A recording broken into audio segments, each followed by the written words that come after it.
আমরা আজকে ঠাকুরগাঁও সদর 12 নং সালামদর ইউনিয়নে 7 নম্বর ওয়ার্ড 5 ফিট ডাঙ্গা গ্রামে আমরা এই আদিবাসী বস্তিতে আসছি। আমাদের যিনি অভিভাবক, যিনি আমাদের মুরব্বী, 78 বছর বয়স ওনার।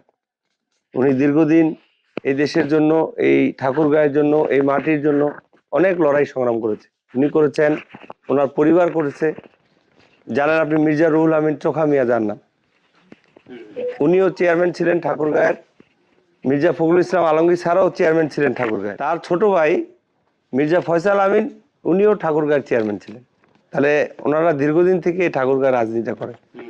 আমরা এখন দলমত নির্বিশেষে, আপনারা যে আদিবাসী মানুষ, আপনারা অবহেলার, দীর্ঘদিন অবহেলায় আপনারা আছেন।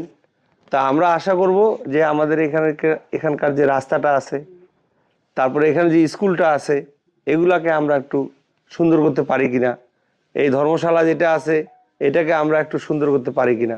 রাজনীতিটা এমন জিনিস, আমরা মনে করি কি আমার বাসা 5 তলা করে দিবে, আমাকে প্রতিদিন বাজার করে দিবে। রাজনীতিটা এটা না। রাজনীতি হলো আপনার এখানে যদি স্কুল কলেজ ভালো হয়, আপনার সন্তান পড়াশোনা করতে পারবে, দেশে চাকরির সুযোগ হবে। যদি একটা ভালো সরকার আসে, ভালো চাকরির সুযোগ হলে আপনার ছেলেটা ঢাকায় চাকরি করতে পারবে। এখানে যদি বিশ্ববিদ্যালয় হয়, মেডিকেল কলেজ হয়, আপনার সন্তানরা পড়াশোনা করতে পারবে।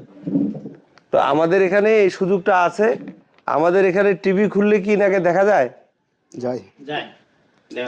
আমরা যখন টিভিতে কোনো খবর দেখি, হ্যাঁ, আপনাদের সবার বাসা কোথায়? ঠাকুরগাঁও। এটা 12 নং সালামদর ইউনিয়ন, ঠাকুরগাঁও সদর 12 নং সালামদর ইউনিয়ন, 7 নম্বর ওয়ার্ড। যে আমাদের যদি এখানে স্কুল কলেজটা ভালো থাকে, আমরা চাই আদিবাসী সন্তানটা পড়াশোনা করে এই দেশে নেতৃত্ব দেব, একটা ভালো জায়গায় আসুক। আমরা যেভাবে মানুষ হয়েছি, আমরা হয়েছি, আমাদের আসলে আগে পড়াশোনা কম ছিল। তো এখন তো এই আদিবাসী থেকে বিভিন্ন জায়গা থেকে মানুষ বেরিয়ে বেশি বিসিএস ক্যাডার হচ্ছে, ডিসি হচ্ছে, এসপি হচ্ছে, মানুষ আগায় যাচ্ছে। এই জিনিসটা আমাদের রাজনীতি মানে আপনাকে বিল্ডিং বাড়ি করে দিবে, আপনাকে কিছু টাকা দিবে, যেগুলো মানুষ চিন্তা করে। আসলে রাজনীতি এটা না। ভালো যোগ্য মানুষকে ভোট দিতে হবে। উনি যদি সংসদে যেতে পারেন, উনি যদি দেশে একটা ভালো জায়গায় নেতৃত্ব দিতে পারেন, তাহলে আমাদের এই কাজগুলো হবে। একটা যদি এখানে ভালো মেডিকেল কলেজ হয়, ওখানে অনেকগুলো দোকানপাট হবে, ওখানে অনেকগুলো কাজের সৃষ্টি হবে। বিমানবন্দর চালু হয়, তাহলে এখানে ইপিজেড হবে, ইন্ডাস্ট্রিয়াল হবে, ফ্যাক্টরি হবে। তাহলে আমাদের এই ভাই কারো বোন আমরা চাকরি করার সুযোগ পাবো। এটাকে বলে রাজনীতি।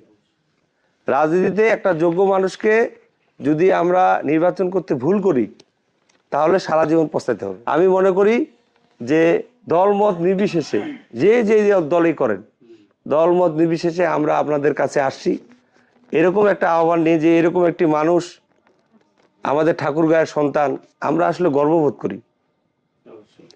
আর এই মানুষটা যদি আমরা সংসদে তাকে পাঠাইতে পারি, আমরা কি তাকে চিনি সবাই? তাকে সবার নামটা বলেন। ঠাকুরগাঁর এই সদর আসনে নির্বাচন করবে, তার নাম কি? মির্জা ফখরুল ইসলাম আলমগীর স্যার। আর কেউ আছে? আর কোন নেতা কি আমাদের যোগ্য আছে? আর কোনো যোগ্য নেতা কে আছে? নাম কি? মির্জা ফখরুল ইসলাম। তার মার্কা কি সবাই বলেন একটু? ধানের শীষ। কি মার্কাটা কি? ধানের শীষ। তাহলে আগামী ফেব্রুয়ারি 12 ফেব্রুয়ারি যে নির্বাচন আসছে, আমাদের প্রার্থীর নাম কি? মির্জা ফখরুল ইসলাম আলমগীর স্যার। আর ওনার মার্কা কি? ধানের শীষ। ধানের শীষ। আমরা সকল আদিবাসী বেঁধেছি জোট, আমরা সকল আদিবাসী বেঁধেছি জোট, সকল আদিবাসী বেঁধেছি জোট, আমরা সকল আদিবাসী বেঁধেছি জোট, আমরা সকল আদিবাসী বেঁধেছি জোট, আমরা সকল